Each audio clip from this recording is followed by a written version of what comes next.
Welcome to TV Abraham, Jim Jeffrey. It's been a pleasure serving with you over the years.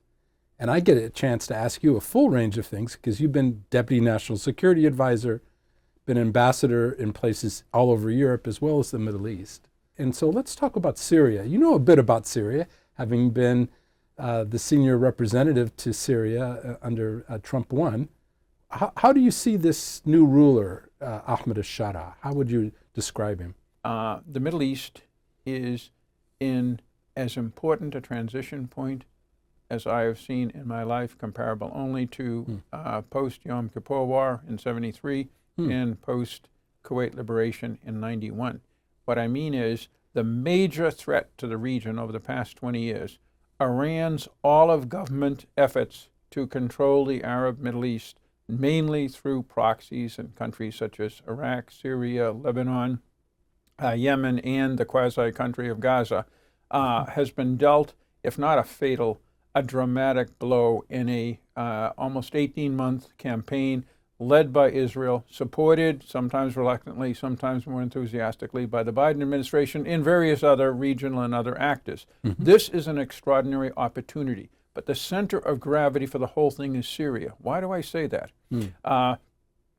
Iran has effectively been driven out of the country, along with its minions such as Hezbollah and the Iraqi Hashashabi. But Iran will try to get back in. And that would change the entire picture of the region, again, to the worst, because for Iran, Syria is a trifecta. First of all, it's an important country it wants to have as part of its axis of evil. Secondly, with Syria, you can start resupplying Hezbollah, which has been badly defeated and is, no longer with a supply chain. So Syria gives it one. Secondly, Iraq, which has been showing some real signs of independence from Iran over the past 2 months since Syria collapsed, finds itself no longer sandwiched between Iran to its east and Iran's most important proxy, Assad, to its west. So we need to build on this. The way to build on this is, frankly, to support the government in Damascus. I have worked indirectly with al-Shara, then known as Jolani, when he was the leader of the Hayat Tahrir al-Sham.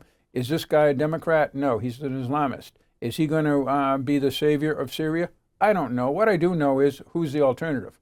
The Europeans have moved out, have lifted many of their sanctions, and are trying to develop economic ties, as well as the usual diplomatic ones. Likewise, the Arab states. We are hesitating. I don't know why. And now everything is frozen. And I don't know what they're thinking, because they have to act, or if this guy and the Syrian people are not helped by the international community, and because of the very tough sanctions that, frankly, I was one of the major architects of, that the Caesar Act and others that were focused on Assad. Yes. But now they're focused on Jolani and the people. But they're secondary sanctions, so they impact the Europeans and the Arabs moving. But if we don't act quickly to prop up a government and prop up some kind of early recovery and at least humanitarian aid, they're going to look someplace else, Bob. And what they're going to look for is Tehran. Look at the Russians. They've sent 2 delegations in there to talk to them. Putin called them on the phone.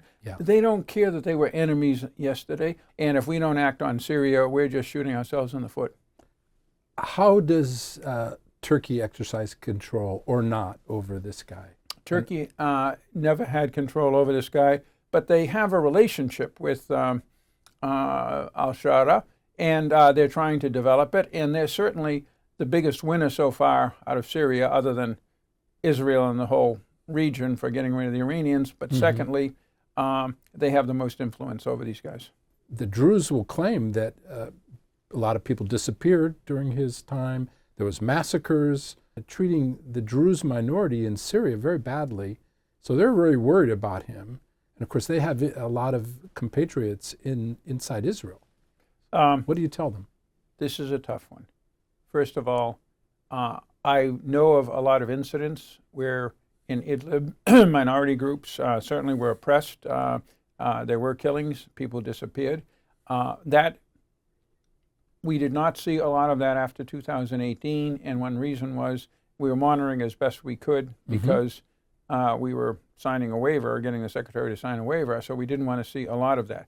The problem with the Druze when they're talking about HTS, the problem with the Arabs along the Euphrates when they're talking about the Kurds, the problem with the Kurds when they're talking about the Turks and the Syrian National Army is everybody has their massacre accounts. They're all true. It is extremely difficult to figure out whether you're dealing with the Islamic State and the burning of people alive, whether you're dealing with Assad and the barrel burnings and the chemical weapons, industrial strength, mass slaughter and oppression, or whether you're dealing with the rough kind of justice that is meted out in a very tough neighborhood.